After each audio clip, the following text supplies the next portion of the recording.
All right, so we're going to talk about my favorite band, the Talking Heads. Love those guys. I'm going to rank their albums 1 to 10.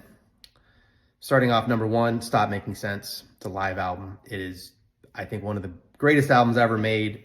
Definitely one of the best albums of the 80s. I watch the movie a couple times a year. I listen to that album quite often. It's just spectacular, beginning to end. 2, my favorite studio album of theirs is Fear of Music. It's like one after the other. They just hit you and they keep hitting you.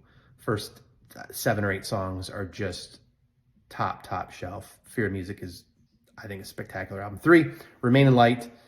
Awesome album.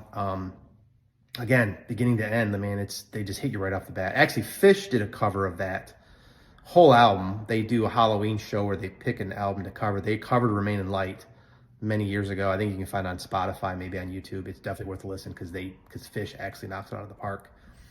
4, Speaking in Tongues. You know, it's got Burn Down the House, a bunch of other great songs. It's a great album too. 5 is Little Creatures, one of their later albums, a little bit on the poppy side, but it actually is, it's really solid beginning to end. Great album too. 6, their debut, 1977. Psycho Killers on that one. But again, it's got tons of great songs on it. Number 7, the name of this band is the Talking Heads. It's their other live album.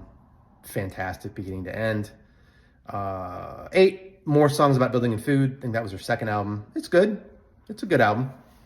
9, Naked. That was their last album that they made. Great album cover. It's the one with the monkey. I picture Arnold Schwarzenegger loves that album because he's like, yeah, it's the monkey. It's the monkey one. And then number 10, True Stories.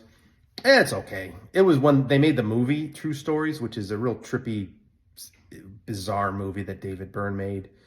True Stories went with it. So there you have it, 1 to 10. But man, like their first 6 or 7 are just killer. I recommend you listen to all of them multiple times.